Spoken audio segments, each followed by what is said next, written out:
Hello, everyone. My name is Karen Morgan. I'm a volunteer with AARP Maryland, and I'm a member of the Executive Council. And I'm here to bring you another in a series of conversations about elder abuse and fraud and prevention of elder abuse and fraud. Um, Protect Week is something that AARP Maryland takes very seriously, and AARP Maryland, along with over a dozen other partners, launches Protect Week every year. And to see the resources that are made available for Protect Week, go to www.protectweek.org. These resources are free. There are articles, seminars, teletown halls, and interviews like these that relate to the prevention of elder financial abuse. So, Protect Week occurs every year right around World Elder Abuse Awareness Day, which happens on June 15th of every year. So for this year, our Protect Week was June 13th to June 17th, but we also wanted to bring you a bonus and shine a spotlight on some local resources for Maryland citizens who are interested in taking a stand against elder abuse and doing more to help with fraud prevention. So with me today is Andre Lingham. He is president of the tell me again the name of your organization, Andre. I'm sorry. Good afternoon, Karen. It's a pleasure to be with you. And it's the Center for Elder Justice and Education. Yes, I'm sorry. I was looking for the title and I missed it. So yes, Elder Justice and Education. And we are so excited to bring Andre Lingham to our audience today. He has a long career in law enforcement, and he is a veteran and received an honorable discharge. And he began his career with the Howard County Sheriff's Office. In 1996, he was transferred to the Howard County Police Department, where he worked as a patrol officer, a school resource officer, and did other things. But he was assigned in 2013 as the senior citizen liaison. And while serving as that liaison, he conducted elder abuse awareness and education training to all kinds of audiences. On November 1st, 2019, Andre decided to retire from the Howard County Police Department and focus full-time on elder abuse awareness and education, and he founded elderjusticeeducation.org. So, Andre, thank you so much for being here. We really appreciate your taking the time to make this information available and to tell us more about your organization. Thank you. I appreciate that. So yeah, my organization was started to just promote elder abuse awareness, education, and mine is sort of twofold. I focus on two separate entities. One is on law enforcement and getting law enforcement officers trained in how to spot elder abuse, conduct investigations. All too often, years ago, a lot of these cases would be referred to law enforcement, and we would close them out as civil matters when in fact they were criminal matters. But it boiled down to sort of a lack of education for officers and knowing the signs and how to move forward with those cases. The second part is just overall educating seniors and also loved ones. I always say I'll educate from 8 to 80 because I want the grandson or granddaughter visiting, their grandparents, if there are signs there, to know what they are and how to report them. So I think to minimize what's happening to seniors, education is the key, from, like I said, 8 to 80. Mm-hmm. Well, let me just go back to your days as a senior liaison. Can you tell us about the first fraud case that you were assigned to investigate when you were senior citizen liaison? Sure. When I first started, I reached out to several different agencies within Howard County. One of those was Office of Consumer Affairs. And what they typically get a lot of reports that come through fraud related to citizens in general and seniors. So I partnered with one of their investigators, and we decided that, hey, every case that would come in, they would forward a copy to me. For one, so I could get a pulse on the community to see what kind of cases was out there. So the first one I actually got was a foreign lottery case Hmm. where a gentleman who college educated had owned a business in Montgomery County had fallen victim to this scam. And he had gotten several letters saying he had won a couple $1 million and all he had to do was pay a small fee. So, along with myself and the investigator, we went out to meet with him.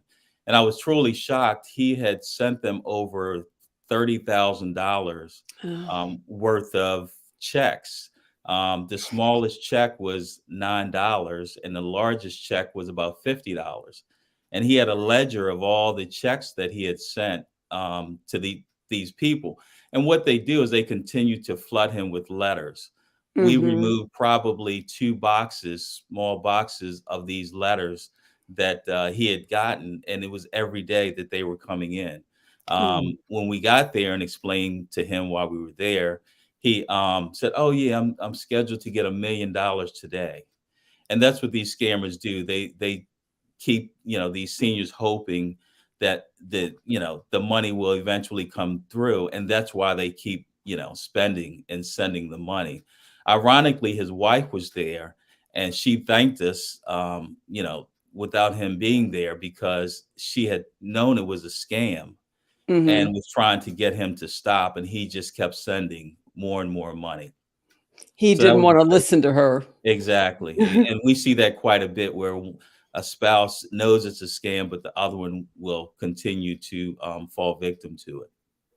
Yeah, and that happens a lot, and that brings up one point that I want to make because ARP did like a national study about what causes fraud. It was released last year in the fall, and one of the major findings is that fraud can happen to anyone, and the reason it can is because these scammers don't make an appeal to your intellect. They make an appeal to your emotions. And Exactly, all humans have emotions. If you're walking and talking, you probably have some emotions, which is why Nobel Prize laureates, high school grads, grammar school grads, and everyone in between can be taken in by these criminals, and they think about it 24 hours a day. They don't know anything about work-life balance. They're constantly exactly, thinking of ways to reel people in, or to get them in a vulnerable moment, or get them talking about something, so exactly, that, oh well, I've got great news. I know you're having a bad day, but great news, you just won the lottery. I don't remember entering the lottery. Well, somebody entered it for you. Oh, exactly. okay. Yes, yeah, yeah. Oh, man.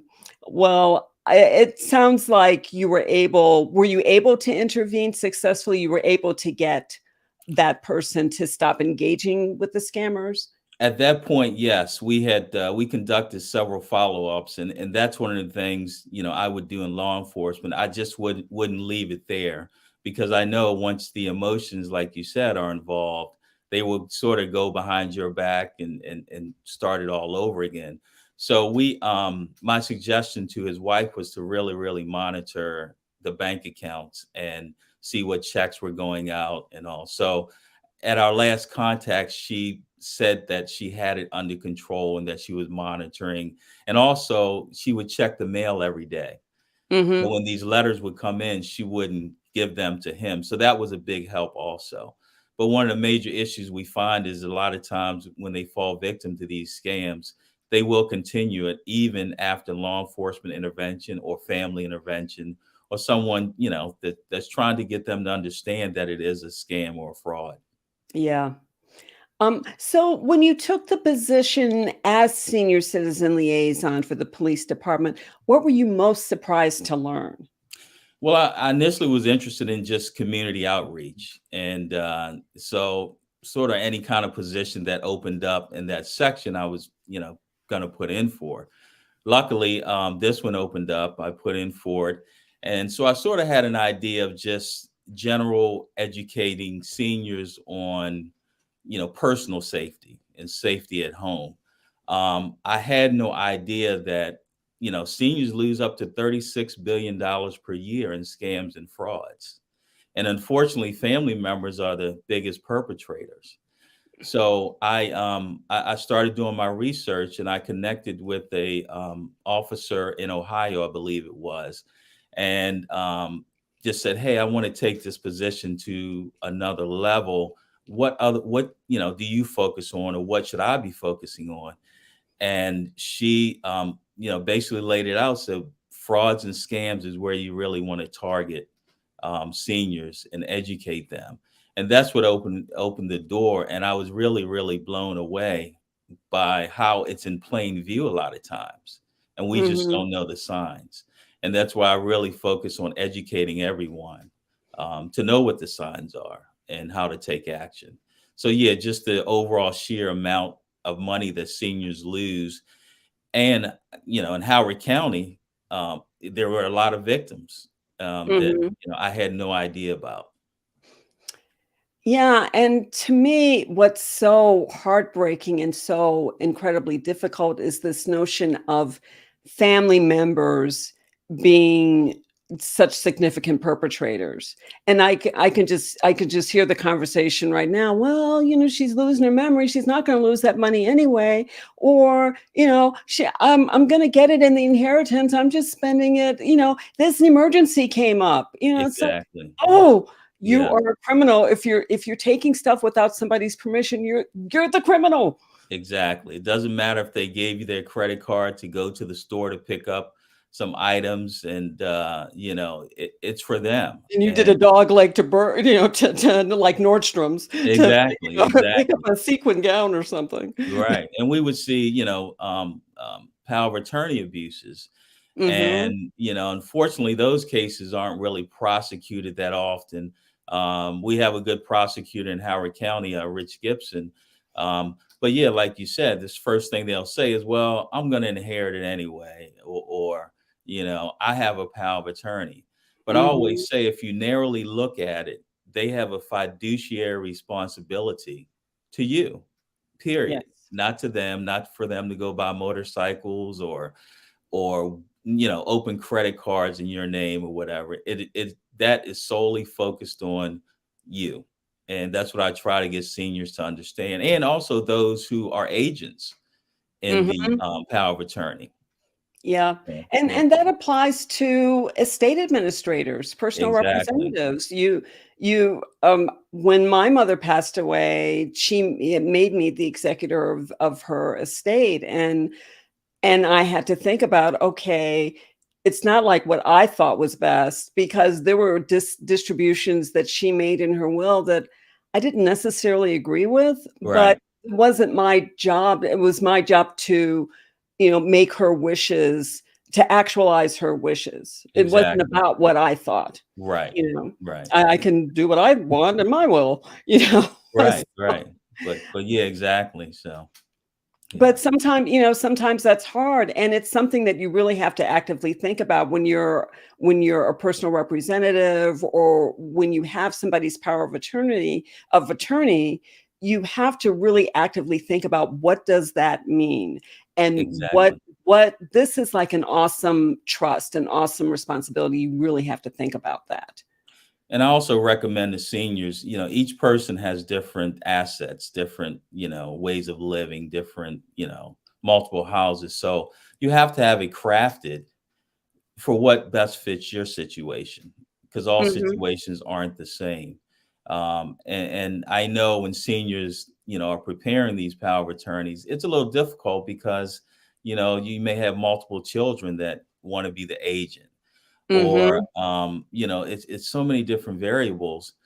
But the key is to have it in place, to have it work best for you, because ultimately it is about you, long term and short term.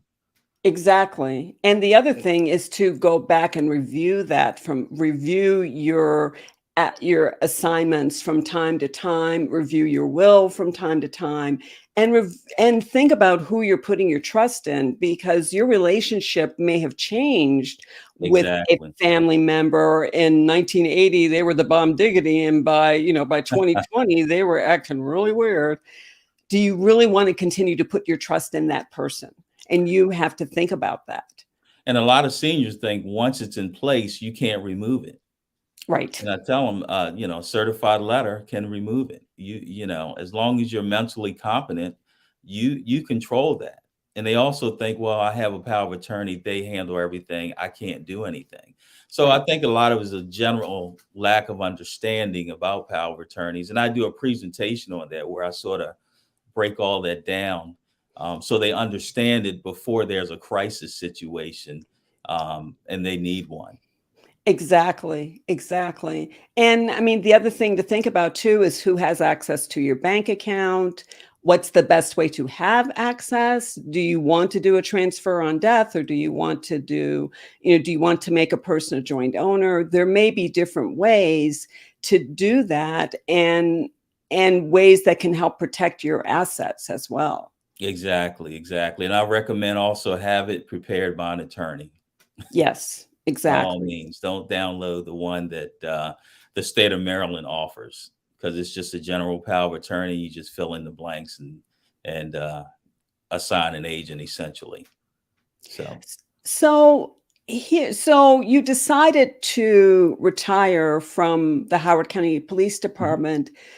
What made I mean, a lot of people when they retire, I don't know, go fishing, I guess, or something. But you set up this organization. So can you tell us more about why you decided to do this in retirement? Right.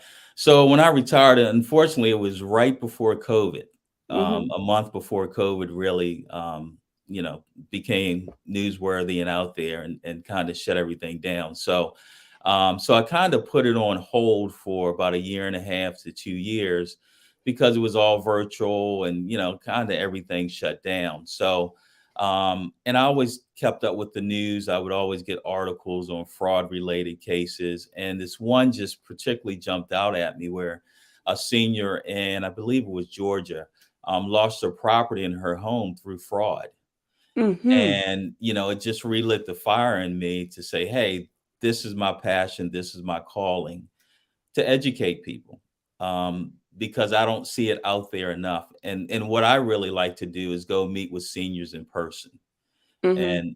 and tell different stories. I always use case studies in my presentations, um, but for me it's just a passion to educate. And I always say if I save one or two, it was all worth it. It was all Mhm. worth it to do it. So that that's kind of where I'm coming from as far as that.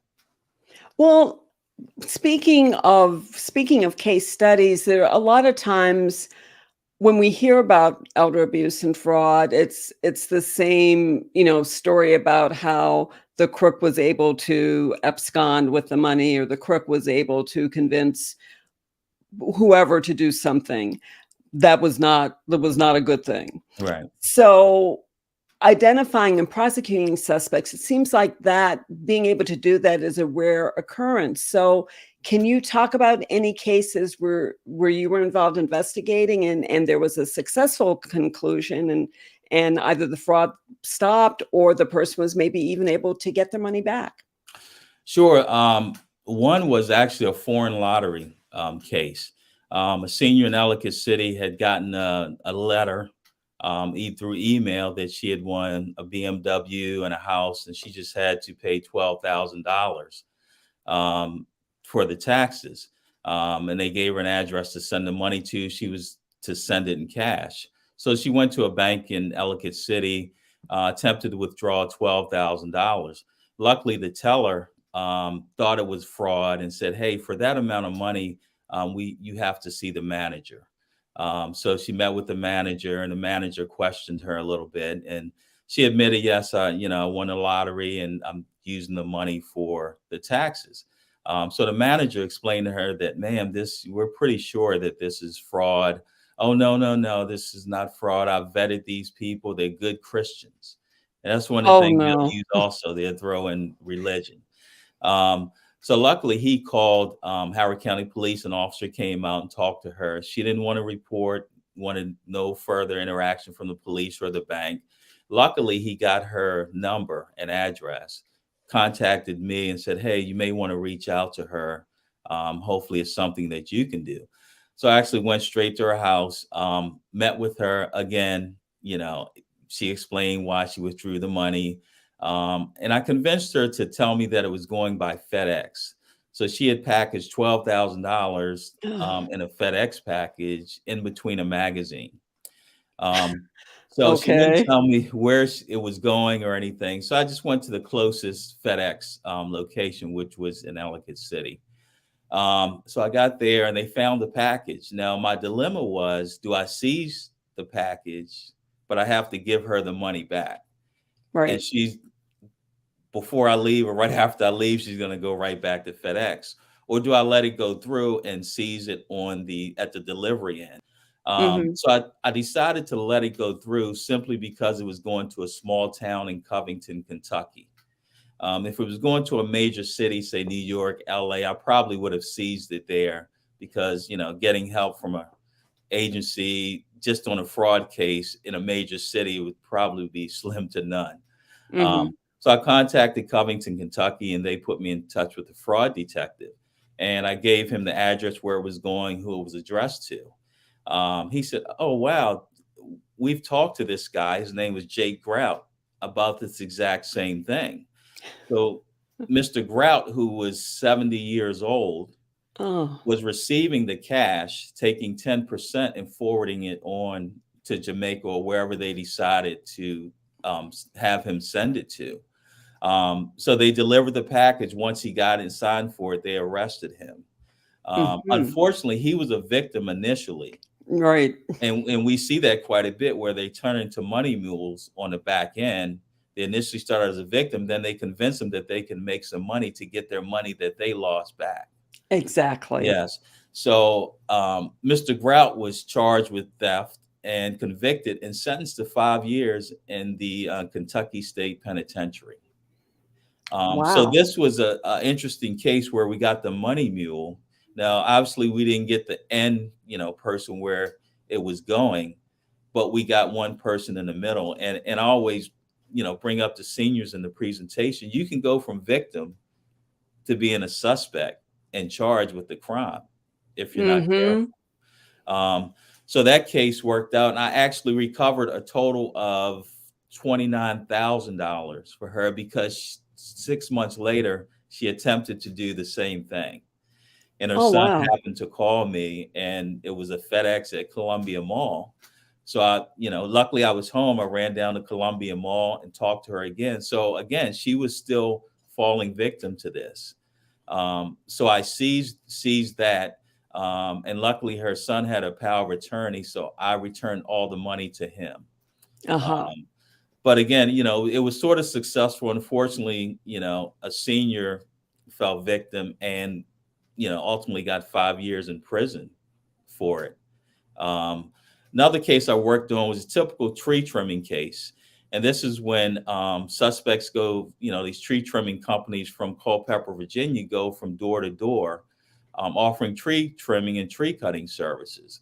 And they Yes. like to target senior or older communities. And what they'll do is knock on the door and say, "Hey, we were doing work down the street. We noticed this tree sort of leaning towards your house. Mhm. And we checked it out and it has, worms in it. So it's structurally not sound. My suggestion is, you take it down because the last thing you want to do is for the tree to fall on your house." Yes. Boy, Um, scary. You better act right away. exactly. The And they major they tool intimidate them. scammers. Yes. So the gentleman offered, it took their services.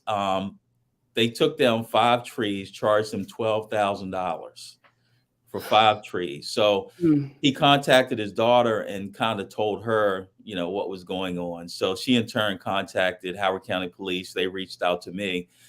So what I did, I went out, met with him. He said, "Yeah, guy came door to door. He paid him in uh, by a check in the person's name, not even a business name or anything like that." Right. Um, so we we eventually figured out who it was. I ended up charging him with destruction of property, fraud, theft. Now, what I did, I had Department of Natural Resources come out and inspect the tree Yeah, to of make course they were sure. completely healthy. Exactly. Because if I didn't do that, once it got to court, they could say, "Hey, how do you know? Are you an arborist, or how are you certified to know whether a tree is diseased or not?" Um, Exactly. So we got a conviction on that. He got 6 months in jail and restitution, and also a couple other local counties charged him also. Unfortunately, tree trimming is one of the biggest scams out there that happens all the time that you really don't think about as a scam and a Mhm. fraud Or and a just home fraud. improvement scams. I mean, to Exactly. me, if somebody shows up at my house offering to do home improvement work, the answer is no. I Exactly. if Right. if I want you, I will call you. If you're just showing up at my door, that's a red herring. Right there. Yes. Yes. And it happens quite a bit. And like I said, they like to target those older communities.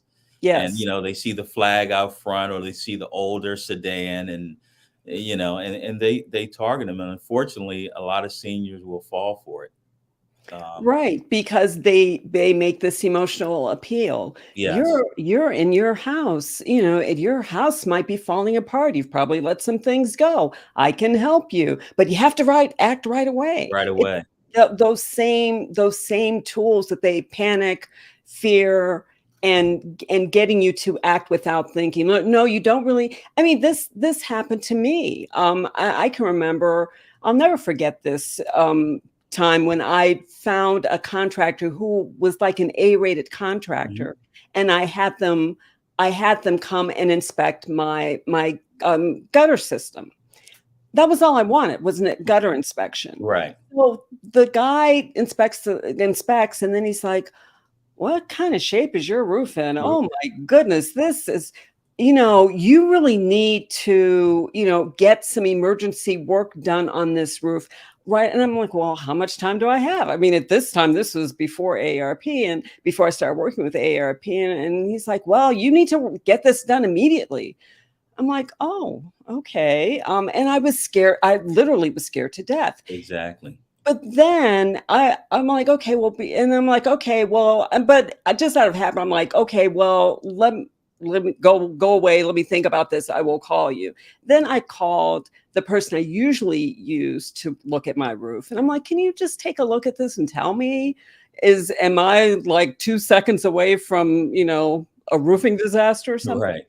So he came and looked. He's like, "Your roof is fine." Yes. And that's one of the things, especially roofing issues, because we can't get on top of the roof to see if it's actually any damage or anything. Exactly, And exactly. yeah, so that's one that's very prevalent, simply because we can't follow up other than with them saying, yes, we repaired it and pulling a few shingles down and maybe throwing a few new ones up there. Yeah. Well, one thing people can do is to ask them to take pictures, show me the damage, and then show me what you did. I mean, Yes. and even that, I mean, that's not a foolproof way, but at least it's something, Right. you know. But yeah, I'm so glad that something said, well, just hold on a second, because I was in full panic mode. I Exactly. really was Yeah. upset because I'm like, how did I let this go? No, that's not what happened. He was trying to scam me, is what They happened. want you to make that decision right then and there, and the Exactly. average person won't take the time to sit back and think, and that's why I suggest you always get, three different estimates. Yes. And in Howard County, there's a certain time period, I believe it's 36 hours maybe or 3 days, where you can back out of a contract, Mhm. where you're not locked into it. So, it's just that education part of knowing, what legal rights that you have when entering into contracts for home improvement. Yes, and actually what you're referring to is a state law. By Okay, by okay. state law, there is what I would call a cooling off period between the time that you sign a contract and the time that it really becomes valid. So that's definitely something to look into. Definitely. Um, well, we are running out of time. So we're getting good comments in the chat about the stories and that you're telling. And I think it's really helpful to talk about the successes too, because you did make a difference to these people, where you were able to intervene and stop fraud in its tracks, Right, literally. right. And I have to say, give shout out to former Chief Gary Gardner, um, because when you go through police training, recruit training, there's nothing on elder abuse. at all, other than how to direct someone to resources. So I met with him. I said, hey, is it possible that I can, for each recruit class, go in and teach an hour block on elder abuse? I know it's not enough, but it's better than nothing. And I Mhm. can tell you those two cases that I highlighted originated with officers that attended the training and said, oh, Wow. okay, now let me contact Officer Lingham, because I remember him saying it could be civil, but it's probably a criminal issue, especially with the tree trimming. Mhm. Otherwise, he just would have probably classified it as, well, you need to contact the Home Improvement Commission and all. But again, law enforcement, that's why I'm really big on training law enforcement to know Mhm. and to know the signs and not just, sweep it away as a civil matter. Yes, that's an excellent point because that has been an issue or an obstacle in terms of attacking just fraud and abuse in general, Right. especially what the fraud and abuse that's targeted to, people ages 50 and over and older. It's this, well, it's just civil. No, it's Right. not just civil. If Not at all. somebody's trying to take your money, and just because their weapon of choice is an emotional appeal and not a gun, Right. does not make it any less theft. And Exactly. and it's trying to get that message, like you said, out to law enforcement. I think Yes. it's great that you're taking the time to actually, to train recruits, get them at that point in time so that they are thinking, what's really going on here? Right. Exactly. And for their family members. And I Yes, always tell them, look at some of these victims as your grandfather or your grandmother or your parents. And when you put that human element into it, it really changes them and gets them to focus. Okay, I don't want this to happen to a loved one of mine. right, right. Yeah. Well, Andre Lingham, thank you so much. We are so happy to have found you and to make you a part of protectweek.org. It sounds like the work that you're doing is awesome. It is definitely needed. And we look forward to continuing our association with you. We're getting comments saying we need to be better at educating the public about warning signs, but the public includes law enforcement, bank tellers, Exactly. people at the store when somebody's buying like 25 gift cards. Maybe Yes. a clerk at the store might, what's going on here?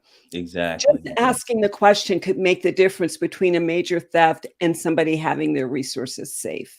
Yes. Thank you. I really appreciate the invitation, and time went by really fast. It did. Um, but feel free to, attendees here to reach out and view my website. I do presentations. I always say 24/7, 365 days a year. If you need me, I'll be there.